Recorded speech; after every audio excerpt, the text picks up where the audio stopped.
Ang chapter na ito ay ang pagpapatuloy sa paghahanap ng ating bida sa kanyang mga trabahador. Makikitang patuloy sila ni Javier sa paglalakbay, hanggang sa marating nila ang Lupelens Dungeon, na kung saan ito ang unang dungeon na napuntahan ni Javier sa kwento sa libro.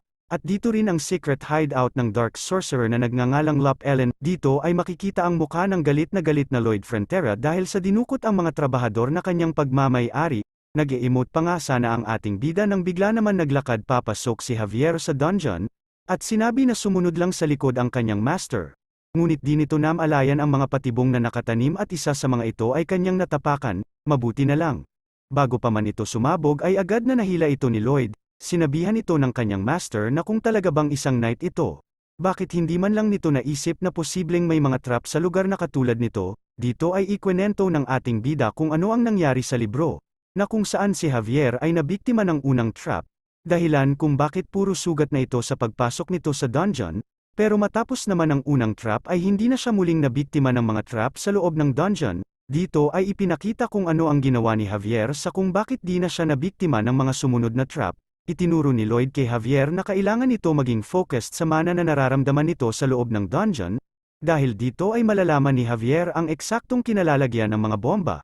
Matapos nga na gawin ni Javier iyon ay payapa silang nakapaglakad sa loob ng dungeon.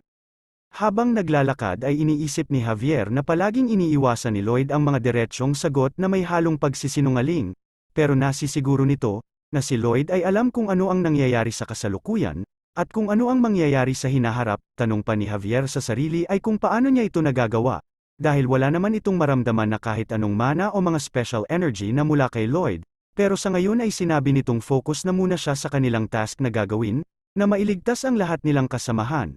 Matapos nun ay may isang tao na may hawak na libro na tila na alarma, ito si Lupelen. Sinabi nito na may mga nanghihimasok sa kanyang lugar. Matapos ang sinasabi nitong paghahanda ay binuksan niya ang isang pintuan kung saan makikitang naroroon ang mga trabahador ng ating bida, kung saan hinila nito ang isa sa kanila para patayin at gawing alay sa kanyang experiment. Nang tangka na nitong papatayin ang trabahador ay saktong dating naman nila Lloyd at Javier. Laking gulat ni Lupelen nang makita ang mga ito, at agad gumamit ng magic na kung saan ay nagbaba ito ng isang malaking harang sa dalawa. Ngunit kalmado lang ang ating bida at si Javier. Maya-maya ay huminga ng malalim si Lloyd. Yun ay dahil sa alam nitong may sleeping gas, nakakalat sa kinalalagyan nila.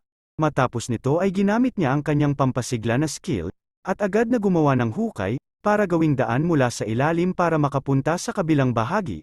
Habang si Javier ay nakatingin lang dito, at iniisip na aasa rin ang ating bida na para itong isang mole crickets pag meron na itong pagkakataon. Nang malapit na sa kabilang bahagi ay nagsenyas ito kay Javier na ipagpatuloy nito ang kanyang daang gagawin, na agad namang ginamitan ni Javier ng kanyang mana blast na nagdulot ng malakas na pagsabog. Napaupo sa takot si Lupelen habang nakatingin sa butas na gawa ng pagsabog, habang dahan-dahan namang lumalabas ang ating bida na parang si Sadako, at sinabi nito kay Lupelen na ngayon lang ito makakakita ng ganitong entrada.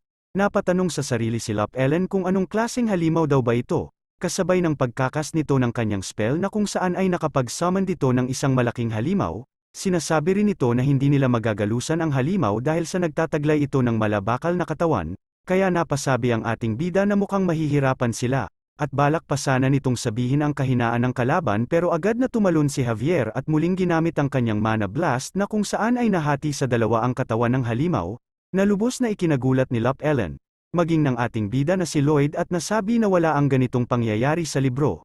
Matapos ng atakeng ginawa ni Javier, ay dito makikitang nagpapanik na si Lupelen dahil alam nitong hindi niya kayang talunin ang dalawa nating bida, nang biglang lapitan ito ni Lloyd at sinabing dahil sa ginawa nito na pagdukot sa mga tauhan niya, ay na-delay ang construction na kanyang ginagawa at tinanong ito kung papaano niya ito mapagbabayaran. Humingi ng tawad si Lupelen, pero walang pakialam si Lloyd sa paghingi nito ng tawad. Sa halip tinanong niya ito kung paano ito magbabayad sa kanya.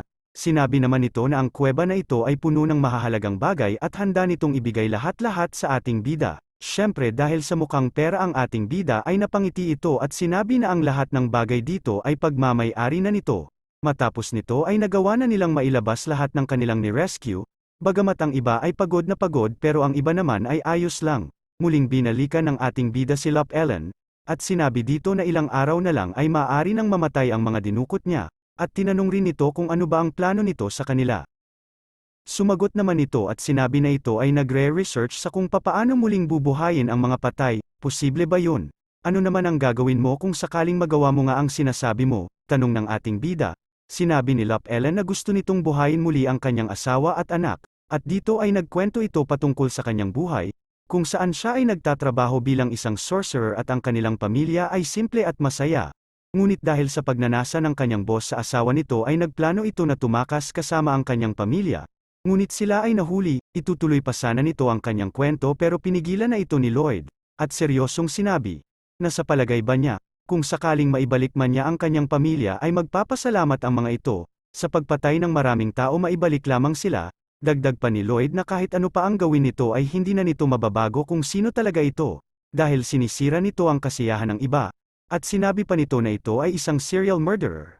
At dito ay tuluyan ng napaluha si Lop Ellen. Matapos nito ay tumayo na ang ating bida at sinabing babalik kasama ang kanyang mga tauhan para kunin ang lahat ng gamit dito. Pagtalikod ni Lloyd ay nagbanta ito, na kung mananakit pa ulit ito ng iba ay hindi na ito magkakaroon ng awa sa kanya.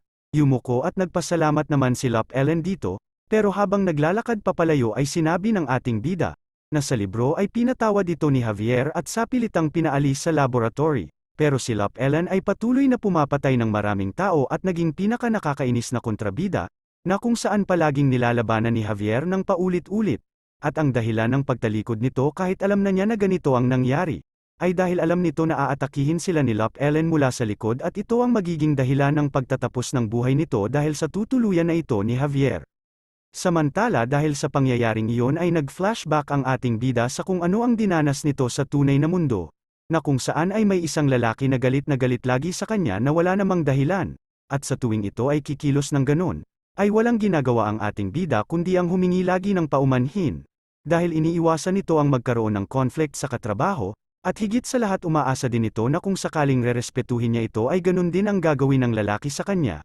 Ito ang mga dahilan na pumipigil sa ating bida, ngunit isang araw nang batiin niya ito, ay insulto pa rin ang inabot ng ating bida pero tiniis niya yon. Hanggang sa idinamay ng lalaki ang magulang ng ating bida, kung kaya naman nanlisik ang mga mata nito at agad na pinagsasapak sa mukha ang lalaking hambog, kaliwat kanang sapak, at may pabaon pang tadyak sa katawan ng kumag, hanggang sa awatin na ito ng iba pa nilang kasamahan. Matapos ng pangyayaring iyon sa tuwing makakasalubong niya ang hambog na lalaki ay umiiwas na ito sa kanya, at mula noon ay nakaramdam na ng kapayapaan ang ating bida. Sinabi rin ng ating bida na may malinaw na mga pagkakataon na ang karahasan ay dapat itigil din sa pamamagitan ng karahasan. Kaya naman dagdag nito na ang mga kontrabida ay nararapat sa parusang nararapat sa isang kontrabida. Pagkatapos na matalo si Lop Ellen ay nagsimula na silang maglakbay pabalik sa tribo ng mga ogre, nang mapansin ng ating bida ang kanyang mga tauhan na tila mahihimatay na, kung kaya ay pinagkukuha niya ang mga bitbit na gamit ng kanyang mga tauhan, mangiyak-ngiyak ang mga ito sa pagka-touch sa ginawa ng kanilang amo. Habang si Javier naman ay di pa rin maisip kung talaga bang nag-aalala ito sa kanyang mga tauhan, pero para sa mga trabahador ang tingin nila kay Lloyd ay isang mapagkakatiwalaan at karapat-dapat sundin na leader. Sa tribo ng mga ogre, makikitang buo na ang kanilang siyok-bunggu. Sinabi ni Arosh na ito na ba ang siyok-bunggu, pero tila dismayado ito, dahil malamig lang daw ito ng konti kumpara sa labas, na kung saan ang karne ay mabilis pa ring masisira. Pero sumagot si Lloyd na oo, yan pa lang sa ngayon, dahil hindi pa naman ito tapos, dahil kulang pa ng yelo. Anong yelo tanong ni Arosh, dahil walang ganoong bagay sa kanilang lugar. Nakangiting sumagot si Lloyd na kung walang yelo dito edi tayo ang gagawa. Paano tanong ni Arosh? Kahit sa papaanong paraan sagot ni Lloyd, bagamat tila nag-aalala si Arosh ay isinantabi na niya muna ito. At sinabi na kung kailangan pa nila ng tulong ay magsabi lang sa kanya. Habang si Javier naman ay nagtanong kay Lloyd kung ano ang plano nito sa paggawa ng yelo. Pero tila nalusaw ang ating bida sa tanong na iyon ni Javier. Sabay tanong anong gagawin natin sabi ni Lloyd. Nag-alala rin si Javier nang malaman na wala pala itong plano kung paano gagawa ng yelo. Nagalit si Javier dahil sa nakipagkasundo ito at gumawa ng kontrata pero wala pala itong plano. Sabay tanong kung balak ba ni Lloyd na lokohin ang mga ito. Pero kalmadong sumagot si Lloyd. Alam mo ba kung ano ang pagkakapareho ng mga unsuccessful na tao? Yun ay dahil laging sinasabi ng mga ito ang mga salitang, hindi ko kaya yan.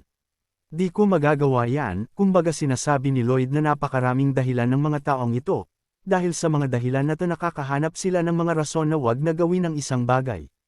Pero ang mga taong successful naman ay ang mga taong nagsisimula agad at habang nasa proseso na lang aalamin kung ano ang nararapat gawin. Ganyan mag-isip ang isang entrepreneur, sabi ni Lloyd, pero sa isip ni Javier na sa 1,000 na tao ay mas marami ang natatalo kesa sa nagtatagumpay. Kinagabihan, habang nakaupo ay nag-iisip-isip ang ating bida sa kanyang mga gagawin. Una ang paggawa ng molde ng yelo, na kung saan lalagyan nila banggol at pudong ng tubig. At sa paggawa naman ng yelo ay may naisip na itong paraan kung paano ito gagawin. Kaya naman kinabukasan, dito ay ginawa na nito ang kanyang naisip at ginamit niya ang kanyang Osheran core technique, na kung saan i-absorb niya ang mainit na mana at ititira ang malamig na mana sa tubig, ngunit hindi ito madali para sa kanya. Samantalang si Javier ay pinapanood lang ang kanyang master sa ginagawa, habang sinasabi nito sa isip na masyadong irresponsible at reckless ang ating bida, at sinabi na hindi na niya ito pipigilan sa ginagawa ng kanyang master. Habang ginagawa ni Lloyd ang Osheran core technique ay nag-level up naman ito. Makalipas ang ilang araw, makikitang nagtagumpay ang ating bida sa paggawa ng yelo, na ikinatuwa naman ng mag-amang ogre dahil mula ngayon ay makakapag-imbak na sila ng pagkain. Habang mayabang na ipinagmamalaki nito kay Javier ang sinasabi nitong mind of entrepreneur, na sinang-ayunan na lang ni Javier. At dito muna natin puputulin ang video na ito. Kung nagustuhan mo at nais mong sundan lahat ng upload sa page na ito ay pakipindot lang ng subscribe button dyan sa ibaba. Pati na rin ang bell button para isa ka sa agad na mano-notify once may bago tayong upload. Maraming salamat.